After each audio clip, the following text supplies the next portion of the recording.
A top California Republican says enough is enough. If Gavin Newsom can redraw the map, Republicans want to redraw the state, splitting California in two. I'm saying, Gavin, let my people go. We would like a better way forward, and we can no longer abide a government that gives us no voice. GOP Assembly Leader James Gallagher, who you heard there, is now floating a two-state solution, carving off 35 inland counties to form what he calls a new California. He argues that residents outside the coast have been ignored for years and stripped of fair representation under Prop 50 and Newsom's Gavin-mander. Democrats dismissed the idea outright, of course. Newsom's team blasted Gallagher's plan as a political stunt, saying anyone pushing to break up California does not deserve to hold office. This isn't the first time California has flirted with breaking itself apart, from the state of Jefferson in the north to billionaire Tim Draper's failed Cal 3 plan. Partition dreams always flare up when political fault lines deepen.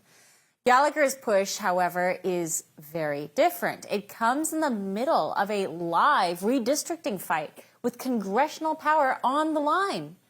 Some will call it legally impossible and fiscally reckless, while others insist it's the only way to force Sacramento to take inland California seriously. What a fascinating situation. Joining us now is the man himself, California Assembly Leader James Gallagher. James, thank you so much for joining us. I love that map. You're making this push in the middle of a redistricting fight. Brilliant move. Even if it doesn't actually happen, it is forcing the Democrats to come to terms with what they're proposing.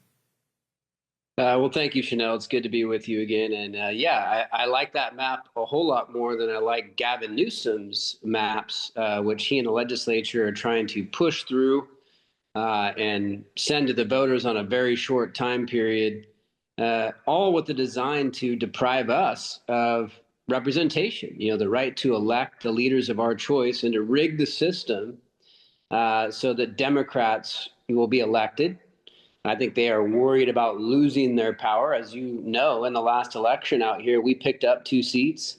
Donald Trump had huge gains, 20-point swings in different parts of California, and in many of the Latino areas of California, he picked up huge votes. And I think the Democrats are actually worried about holding on to power, and that's why they're pushing through what I call the Gavin-mander scheme, to strip us of representation and stack the deck for Democrats. And so, in response to that, I said, look, if you're going to take away our representation, a fundamental American value, then we want our own state. Talk about the logistics of this. Let's say that this is a conversation that moves forward. What do you do with the infrastructure? You've got water, roads, universities. It's all shared. How would you prevent potential economic chaos if the state were, in fact, split the way you propose? Well, look, I will admit it is a long shot.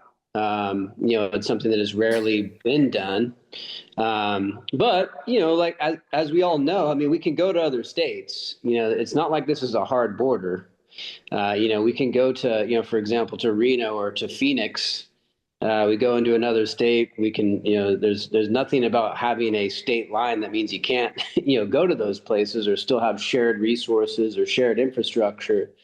So this would be no different. If we ended up splitting off, from the rest of California, we would be the biggest difference is we'd be able to govern ourselves and enact policies that are more in line with the needs of inland California.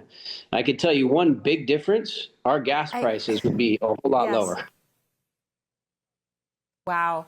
Well, I love the political pickle you've put them into here. And, their dismissals are very flippant, as is predictable. But you're putting the Democrats in a pickle here because they're talking about adding 5 more seats to the state of California to send as representatives on Capitol Hill. And that's in direct response to some of the wars that are happening in Texas and other states potentially.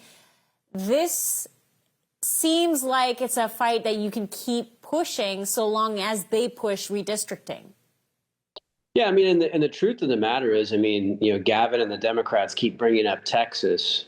Actually, Texas right now, 30% of their congressional representatives are Democrats. So they're actually much more representative of their minority party than we are in California. Out here in California, 17% of the congressional delegation is Republican, even though we get about 40% of the vote.